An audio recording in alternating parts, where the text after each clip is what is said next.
E5 TV news కు స్వాగతం. ముందుగా హెడ్లైన్స్. ఒడిశాలో తొలిసారి బీజేపీ ప్రభుత్వం రానుంది. మోదీ జోస్యం.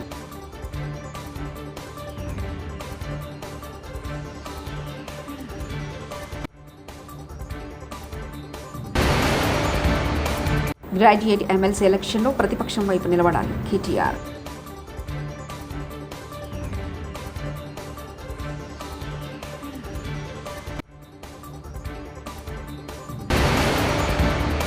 పచ్చని పల్నాడులో అగ్గిరాజేసి సిగ్గు లేకుండా టీడీపీపై అభాండాల లావు శ్రీకృష్ణదేవరాయలు.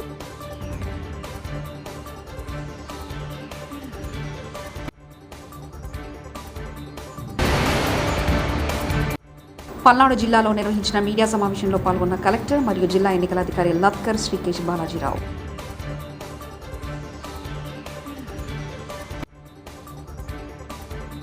అవినీతిపై ఒడిశాలోని బీజూ జనతాదళ్ ప్రభుత్వాన్ని ప్రధానమంత్రి నరేంద్ర మోదీ మరోసారి తప్పుపట్టారు. రాష్ట్రానికి ప్రభుత్వం కేవలం ల్యాండ్ మాఫియా, ఇసుక మాఫియా, బొగ్గు మాఫియా, మైనింగ్ మాఫియాలను ఇచ్చిందన్నారు. రాష్ట్రంలో తొలిసారి బీజేపీ ముఖ్యమంత్రిని ఎన్నుకొనడం ద్వారా ప్రజలు కొత్త చరిత్ర సృష్టించబోతున్నారని ఆయన జోస్యం చెప్పారు.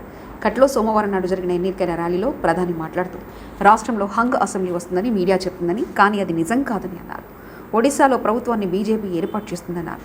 బీజేడీ రాష్ట్రానికి ఏదైనా ఇచ్చి ఉంటే అది భూమాఫియా, ఇసుక, బొగ్గు, మైనింగ్ మాఫియా మాత్రమే అన్నారు.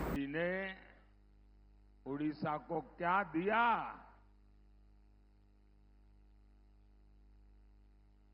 अगर बीजेडी ने उड़ीसा को दिया है तो लैंड माफिया दिया है, सैंड माफिया दिया है, कोल माफिया दिया है, माइनिंग माफिया दिया है और बीजेडी के विधायक और मंत्री 24/7 इसी में लगे हुए हैं. अब ऐसे में यहां इंफ्रास्ट्रक्चर का विकास संभव है क्या? संभव है क्या? यहां इन्वेस्टमेंट आ सकता है क्या? यहां रोजगार बन सकता है क्या? ప్రజాస్వామ్యం వర్ధిల్లాలంటే చైతన్య గడ్డ అయిన కొత్తగూడెం ప్రజలు ప్రతిపక్షం వైపు నిలబడాలని BRS working president Kalvakuntla Taraka Ramarao అన్నారు. వరంగల్, ఖమ్మం, నల్గొండ జిల్లా పట్టభద్రుల నియోజకవర్గ బీఆర్ఎస్ అభ్యర్థి ఏనుగుల రాకేష్ రెడ్డి విజయాన్ని కాంక్షిస్తూ కొత్తగూడెం క్లబ్లో సోమవారం పట్టభద్రుల ఆత్మీయ సమ్మేళనాన్ని నిర్వహించారు. మరొకటి, మన గౌరవ ప్రజాప్రతినిధులు స్థానిక సంస్థల్లో ఎంపీటీసీలు కానీ, జెడ్పీటీసీలు కానీ, మున్సిపల్ కౌన్సిలర్లు కానీ మీ వాదన స్థానిక సంస్థలు, స్థానిక ప్రభుత్వాల యొక్క మరి వాటి పరిస్థితుల గురించి చెప్పడానికి, వాటికి ప్రభుత్వం ఏదన్నా అన్యాయం చేస్తే ఫైనాన్స్ కమిషన్లోనో ఇంకోటో తమకు రావాల్సిన నిధులు సక్రమంగా వాటి గురించి ప్రస్తావించడానికి లోకల్ బాడీ ఎమ్మెల్సీలు ఉంటారు. మూడవది, ఎమ్మెల్యేల ద్వారా నేరుగా ఎన్నుకునే ఎమ్మెల్సీలు ఉంటారు. నాలుగవది, గవర్నర్తో నామినేట్ అయ్యే ఎమ్మెల్సీలు ఉంటారు. ఐదవది, టీచర్లు ఓటేసి గెలిపించే టీచర్ ఎమ్మెల్సీలు ఉంటారు. 5 కేటగిరీల్లో 40 మంది ఎమ్మెల్సీలు ఈరోజు శాసన మండలిలో కొలువు తీరుంటారు. నేను మీ అందరినీ కోరేది ఒకటే, కొత్తగూడెం మీరు మొన్ననే 6 నెలల కిందట కాంగ్రెస్ పార్టీకి అవకాశం ఇచ్చినారు. ఇవాళ రేవంత్ రెడ్డి గారి నాయకత్వంలో మరి ప్రభుత్వం కొలువు తీరింది, ప్రభుత్వం నడుస్తూ ఉంది. రేవంత్ రెడ్డి గారు, కాంగ్రెస్ నాయకులు, ఇక్కడ ఉన్న సిపిఐ ఎమ్మెల్యే గారు, వారి మిత్రపక్షం మీకు ఎన్ని హామీలు ఇచ్చినారో ఒక్కసారి గుర్తు తెచ్చుకోండి. ఇక్కడ కూర్చున్న వాళ్ళలో దాదాపు 90%, 95% మంది రైతు బిడ్డలే నేను అనుకుంటా ఉన్నాను. రైతు కుటుంబాల నుంచి వచ్చిన వాళ్ళే అని చెప్పి నేను అనుకుంటా ఉన్నాను. మీరు దయచేసి ఒక్క నిమిషం రైతులకు ఈ ప్రభుత్వం ఎన్ని హామీలు ఇచ్చింది, ఎన్ని అమలు చేసింది, ఏ దిశగా ఈ ప్రభుత్వం నడుస్తున్నది ఒక్కసారి గుర్తు తెచ్చుకోండి, ఒక్కసారి ఆలోచించండి. రేవంత్ రెడ్డి గారు స్వయంగా చెప్పినారు, కేసీఆర్ గారు ₹1,00,000 రుణమాఫీ చేసినారు, ఆ రుణమాఫీ చేసిన ఓట్లన్నీ నాకే వస్తాయనుకుంటున్నాడు. నేను విజ్ఞప్తి చేస్తున్నా రైతు సోదరులారా, మీరందరూ వెంటనే బ్యాంకుకు కొండి. కేసీఆర్ గారి ద్వారా ₹1,00,000 రుణమాఫీ జరిగిన వాళ్ళు కూడా బ్యాంకుకు కొండి, తాజాగా కొత్తగా మరొక ₹2,00,000 రుణం తెచ్చుకోండి.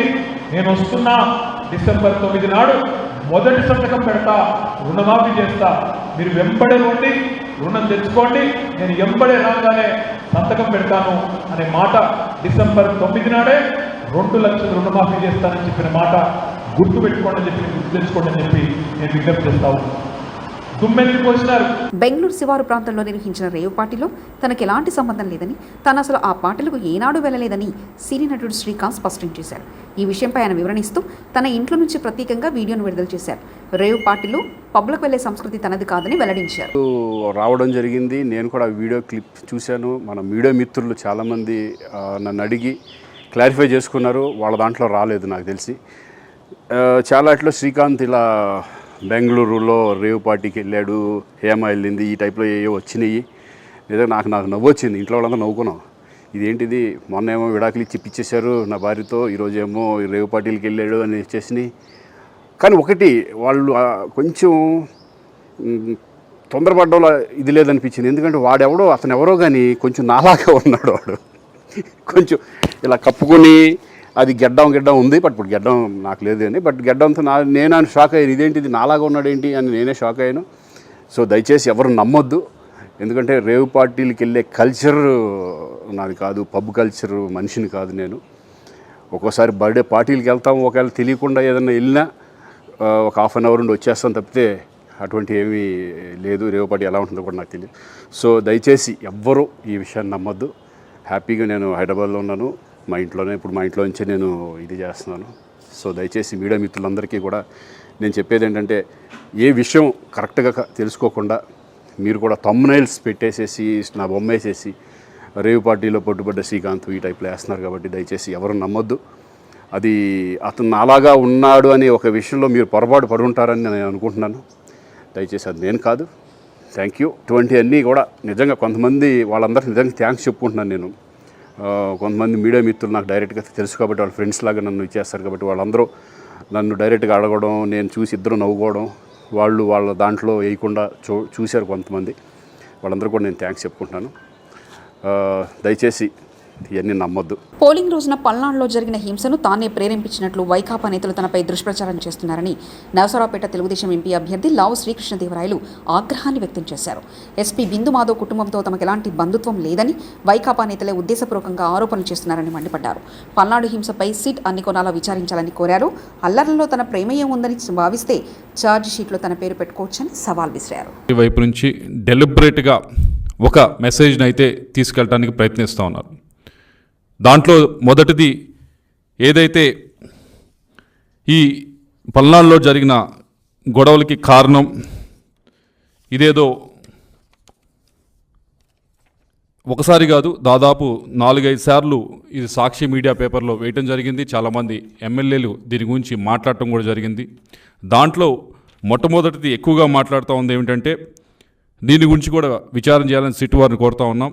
మొట్టమొదటి మాట్లాడుతూ ఉంది ఏంటంటే, నాకు అక్కడున్న ఎస్పీ గారు ఎలక్షన్ సమయంలో బిందు మాధవ్ గారు ఎవరైతే ఉన్నారో వారికి వారి ఫ్యామిలీతో మాకు ఏదో పరిచయం ఉన్నట్లు, మేమేదో చాలా దగ్గర స్నేహితులు అన్నట్లు, వారి భార్య మా భార్య ఏదో దగ్గర స్నేహితులు అన్నట్లు, ఏదో దీన్ని డెలిబరేట్గా ఈ మెసేజ్ని ఒకసారి కాదు దాదాపు 4-5 రోజులుగా దీన్ని పంపిస్తూ ఉన్నారు. ప్రతి చోట కూడా ఇది పబ్లిష్ చేస్తూ ఉన్నారు.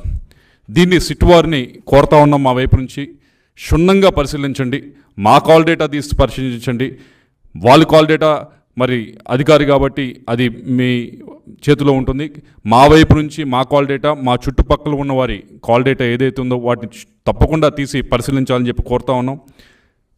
ఏదైతే ఎస్పీ బిందు మాధవ్ గారి ఫ్యామిలీ పైన ఏ విధంగా ఏదో నిరాధారమైన ఆరోపణలు చేస్తూ ఉన్నారో, ఏదో మాకు వారికి సంబంధం ఉందని, ఇది పూర్తి అవాస్తవం. వారి ఫ్యామిలీ మా ఫ్యామిలీ ఎప్పుడు కూడా కలిసింది లేదు, మాట్లాడింది లేదు, ఎప్పుడు కూడా ఫోన్లో కూడా మాట్లాడింది లేదు. అసలు ఆ మనిషి అనే వారి ఫ్యామిలీ వైపు నుంచి పరిచయం ఉంది కూడా లేదు. అటువంటిది ఆధారం ఏమి లేకుండా ఈ విధమైన ఆరోపణలు చేస్తూ దీన్ని జనంలోకి తీసుకువెళ్ళడానికి ప్రయత్నించడం అనేది చాలా బాధాకరమైన విషయం. దయచేసి కొద్దో గొప్ప ఏమన్నా నిజంగా ఉంటే మాట్లాడితే కరెక్టే, కానీ ఏమీ లేకుండా ఇలా మాట్లాడటం అనేది, మాట్లాడిన దాన్ని సాక్షి పేపరు, సాక్షి టీవీ ఛానళ్ళు విపరీతంగా పబ్లిష్ చేయటం అనేది ఇది తప్పు. దీని గురించి దయచేసి సిట్ వారిని కోరుతా ఉన్నా.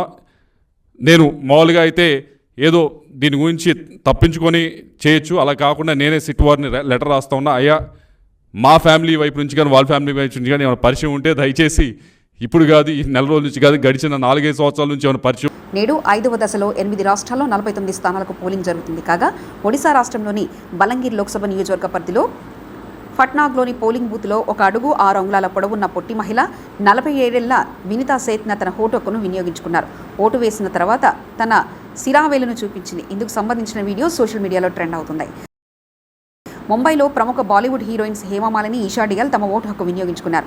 ఓటు వేసిన తర్వాత నటి ఈషా డియాల్ మాట్లాడుతూ, ప్రజలు బయటకు వచ్చి ఓటు వేయాలని నేను విజ్ఞప్తి చేస్తున్నాను. అది మన హక్కు. ప్రతి ఓటు లెక్కించబడుతుంది. ప్రధాని మోదీ దేశం కోసం చాలా పనులు చేస్తున్నారు. అంతర్జాతీయ స్థాయిలో కూడా మన దేశాన్ని ముందుకు తీసుకెళ్తున్నారని అన్నారు. तो ये आप पर है, एक एक वोट मायने रखता है और आपका हक है, तो जरूर आज का दिन निकल के आके वोट कीजिए. వరల్డ్ పారా అథ్లెటిక్ ఛాంపియన్షిప్స్ 2024లో భారత మహిళా athlete Deepthi Jeevanji gold medal సాధించారు. 20 ఏళ్ల దీప్తి మహిళల T20 400 మీటర్స్ ఈవెంట్ను 59.07 సెకండ్లలో పూర్తి చేశారు. గత ఏడాది ఫారెస్ట్లో జరిగిన ఛాంపియన్షిప్లో అమెరికాకు చెందిన బ్రెన్నా క్లార్క్ నెలకొల్పిన 55.12 సెకండ్ల ప్రపంచ రికార్డును దీప్తి బద్దలు కొట్టారు. ఫారిస్ 2024 పారా ఒలింపిక్స్ కూడా దీప్తి క్వాలిఫై అయ్యారు. బెంగళూరులో రేవుపాటిపై పోలీసుల దాడి, పార్టీకి హాజరైన తెలుగు నటీమణులు, బడాబాబులు. బెంగళూరు ఒక ఫామ్ హౌస్లో బర్త్డే వేడుకల పేరుతో హైదరాబాద్ వాసి రేవుపాటి నిర్వహించారు. సమాచారం అందుకున్న పోలీసులు ఆ రేవుపాటిపై దాడి చేసి కొందరిని అదుపులో తీసుకున్నారు. దీనికి తెలుగు నటీమణులు, బడాబాబులు కూడా హాజరయ్యారు. పార్టీలో పలు మత్తు పదార్థాలు స్వాధీనం చేసుకున్నట్లు సమాచారం.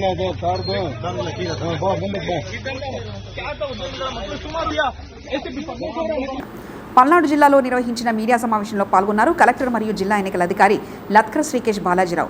ప్రత్యేకమైన పరిస్థితుల్లో పల్నాడు జిల్లాకు రావడం జరిగిందని, కౌంటింగ్లో ఎలాంటి అవాంఛనీయ సంఘటనలు చోటు చేసుకోకుండా చర్యలు చేపడతామన్నారు. జిల్లాలో అన్ని పోలింగ్ స్టేషన్లో సజావుగా ఎన్నికలు జరిగాయి. కొన్ని చోట్ల మాత్రమే జరిగిన పరిస్థితుల్లో ఇలాంటి సంఘటనలు ఎదుర్కోవాల్సి వచ్చింది. ఇప్పటివరకు పలువురుపై కేసు నమోదు చేయడం జరిగింది. 7 నియోజకవర్గాల్లో వైలెన్స్కి పాల్పడిన వారిపై చర్యలు తీసుకుంటాం.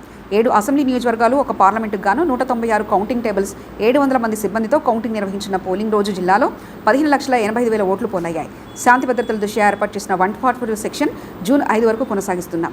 జరగబోయే పరిస్థితులు బట్టి చర్యలు తీసుకుంటామంటూ తెలియజేశారు. సజాబ్గా నిర్వహించడము, పీస్ఫుల్గా కౌంటింగ్ పూర్తి చేయడము, కౌంటింగ్ తర్వాత కూడా ఎక్కడ అవాంఛనీయ ఘటనలు జరగకుండా చూడడము, డిస్ట్రిక్ట్ అడ్మినిస్ట్రేషన్, పోలీస్ అడ్మినిస్ట్రేషన్ అందరూ కలిసి ఈ పని చేయాల్సిన అవసరం ఉంటుంది. ఇప్పుడు ఒక సరదాగా ఒక విషయం చెప్పాలంటే, గతంలో కూడా నేను గుంటూరు జిల్లాలో, ఉమ్మడి గుంటూరు జిల్లాలో పని చేసి ఉన్నాను. అప్పుడు కూడా గుంటూరు మున్సిపల్ కమిషనర్గా వచ్చినప్పుడు ప్రత్యేకమైన కండిషన్స్లోనే రావడం జరిగింది. కొంతమంది మీ విలేకరులలో కూడా పాత వాళ్ళు ఉంటే 2018లో డైరియా వలన గుంటూరు టౌన్లో కొన్ని ఇది జరిగినప్పుడు తాత్కాలికంగా అప్పుడు ఉన్న గవర్నమెంట్ నాకు జాయింట్ కలెక్టర్ విజయనగరం నుంచి గుంటూరు కమిషనర్గా పోస్ట్ చేయడం జరిగింది. సో అప్పుడు కూడా కొన్ని ప్రత్యేకమైన కండిషన్స్ ఉండేవి. ఇప్పుడు కూడా కొన్ని ప్రత్యేకమైన కండిషన్స్లో గుంటూరు రావడం జరిగింది. సో ఒక సామ్యం ఈ 2 ఘటనలు ఉంది. ఇప్పుడు నేను ఇంతకుముందు జాయింట్ కలెక్టర్ డిఆర్ఓ దగ్గర నుంచి తీసుకున్న ఇన్ఫర్మేషన్ పరంగా మన జిల్లాలో దాదాపు అన్ని పోలింగ్ స్టేషన్లో చాలా చక్కగా పోలింగ్ జరిగింది. కొన్ని లొకేషన్స్లో సంఘటనలు జరిగాయి, చాలా అన్ఫార్చునేట్ ఇన్సిడెంట్స్. ఈ చిన్న లొకేషన్ కొన్ని 27 కేసెస్ వలన మొత్తం జిల్లాలో జరిగిన మంచి ఎలక్షన్ ప్రాసెస్కి ఒక చెడ్డ పేరు అనవసరంగా రావడం జరిగింది. అది చాలా చాలా దురదృష్టకరం. సో కనీసం ఇప్పుడు కౌంటింగ్ టైంలో మన జిల్లాకి మళ్ళీ చెడ్డ పేరు రాకుండా పని చేయాలని మన అందరూ కూడా, not only district administration staff మాత్రమే కాకుండా ఇప్పుడు మీడియా మిత్రులు కూడా మీ ద్వారా, ప్రజలు, అదేవిధంగా పొలిటికల్ పార్టీస్ ముఖ్యంగా వాళ్ళ కార్యకర్తలు, వాళ్ళ అందరికి కూడా నేను చేసింది అప్పీల్ అంటే, రాష్ట్ర వ్యాప్తంగా, దేశవ్యాప్తంగా మన జిల్లాకి ఒక చెడ్డ పేరు వచ్చేయడానికి మనం అందరూ కూడా కారణం. ఎవరు ఒక్కరి మీద మనం ఇది పడడానికి లేదు. కనీసం కౌంటింగ్ టైంలో అది జరగకుండా మనం అందరూ కూడా చూసుకుంటాము. దాంట్లో అందరూ సహకరించాలి. దాంట్లో అందరూ కూడా ఈ ప్రజాస్వామ్యంలో ఉన్నటువంటి ఒక పెద్ద ఇది ఒక పర్వం, దాంట్లో భాగస్వామ్యం అయి కోఆపరేట్ చేయాలని కోరుకుంటున్నాను. ఇప్పటివరకు జరిగిన వైలెన్స్ కేసెస్ ఏదైతే బుక్ అయ్యాయి దానికి కూడా త్వరితగతిన అన్ని ఛార్జ్షీట్ పుటప్ చేయడం కానీ, పోలీస్ ద్వారా దానికి పర్సివేషన్ చేయడం అది చేసుకుంటాము. ఒడిశాలో తొలిసారి బీజేపీ ప్రభుత్వం రానుంది, మోదీ జోస్యం.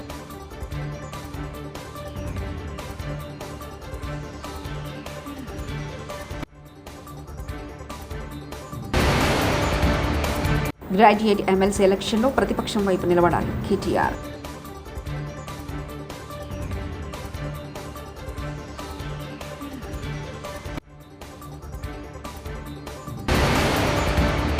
పచ్చని పల్నాడులో అగ్గిరాజేసి సిగ్గు లేకుండా టీడీపీపై అభాండాల. లావు శ్రీకృష్ణదేవరాయలు.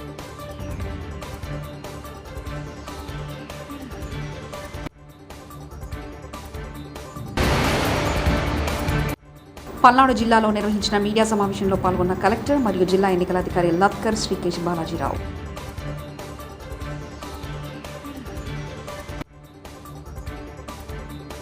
ఇవి బులెటిన్ విశేషాలు. చూస్తూనే ఉండండి E5 టీవీ న్యూస్.